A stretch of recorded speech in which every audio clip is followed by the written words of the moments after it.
Hari ini 17 Oktober 2025, proceeding inquest bidadari syurga kita Zara Khairina Mahathir akhirnya antara watak utama yang cukup penting dalam skandal ini muncul di dalam Mahkamah Malaysia. KM telah serah diri kepada hakim dan mahkamah selepas disapina untuk memberi kerjasama siasatan skandal kematian misteri Zara Khairina Mahathir. Selamat datang ke Suara Dunia, cerita di sebalik cerita. Hari ini ramai rakyat Sabah, rakyat Sarawak dan rakyat di semenanjung Malaysia tidak tahu bahawa KM akhirnya muncul dalam proceeding inquest Zara Khairina Mahathir di hadapan Yang Arif, Hakim Mahkamah Sabah. Ini adalah momen yang kita nanti-nantikan kerana KM adalah watak penting dalam skandal saga ini. Apabila namanya paling viral dalam skandal jenayah berprofil tinggi ini, KM kantoi mengeluarkan ugutan jenayah ke atas bidadari syurga kesayangan kita, Zara Khairina Mahathir. Justice for Zara. Sebelum kita membongkarkan pengakuan-pengakuan dupang KM di dalam proceeding inquest Zara Khairina Mahathir,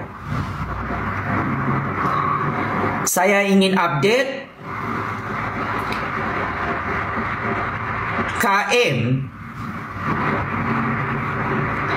gagal menyerahkan bukti kepada hakim dan mahkamah bahawa Zara dilihat terjun daripada tingkat 3. Ini adalah fakta kes dan bukti kes yang cukup penting.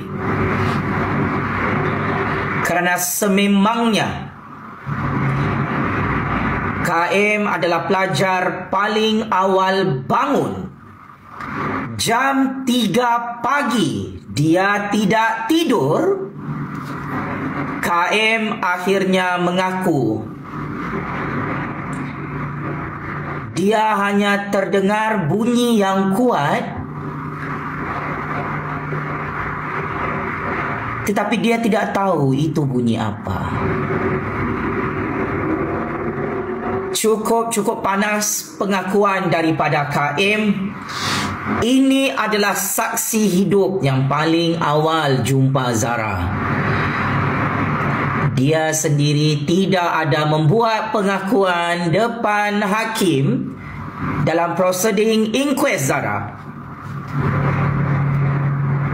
bahawa dia nampak Zara terjun daripada tingkat 3. Alhamdulillah, ramalan saya tepat hari ini. Memang tidak ada orang pun nampak Zara terjun di dalam asrama itu. Dalam keadaan asrama sekolah Zara tidak ada CCTV, dalam keadaan tidak ada 4 orang saksi yang melihat Zara terjun daripada tingkat 3, sampailah makcik security pun dia tidak ada dengar apa-apa kejadian pelik malam itu. Kalau semua masih ingat, makcik Lina mengaku dalam mahkamah dia pun tidak dengar apa-apa jam 3 pagi sebab dia jadi pengawal keselamatan untuk shift malam di 2 blok asrama di sekolah Zara. Justice for Zara. Bayangkan, makcik security tidak dengar apa-apa, tidak nampak apa-apa. KM yang bangun tidur jam 3 pagi, tidak tahu kenapa dia bangun jam 3 pagi. Waktu itu masih malam-malam buta. KM hanya nampak Zara terbaring di bahagian longkang asrama Blok Rabiatul Adawiyah. Jadi apa komen? Saksi utama yang kita nanti-nantikan adalah KM dalam prosiding inquest Zara. KM sendiri tidak berani cakap depan hakim, depan peguam-peguam ibu bapa Zara, di depan peguam lain. KM pun tidak berani. Dia nampak Zara terjun. Tidak ada dia cakap begitu. Prosiding inquest Zara masih berjalan dan ia baru selesai 35%. Kita sudah masuk saksi kanak-kanak ke-17 dan ke-18 hari ini, dan kita akan update fakta kes baru dan bukti kes terbaru. KM, jutaan terima kasih.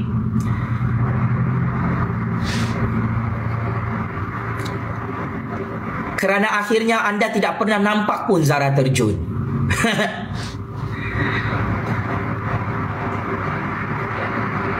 Ini adalah satu signal bahawa teori terjun itu amat sukar dibuktikan. Teori jatuh daripada tingkat 3 dalam keadaan orang lain tidak nampak, ia amat sukar dibuktikan dalam mahkamah. Kalau orang lain tidur, warden semua tidur, makcik security pun tidak dengar apa-apa bunyi, tiba-tiba KM pun, orang paling awal bangun tidur dalam kalangan pelajar jam 3 pagi, dia hanya terdengar bunyi, tapi dia tidak ada nampak apa-apa. Orang terjun ke, orang melompat ke.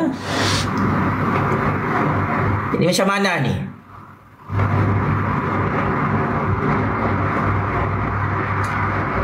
Akhirnya apa yang saya bongkarkan, sayalah yang membongkarkan kebenaran sampai semua orang ketakutan.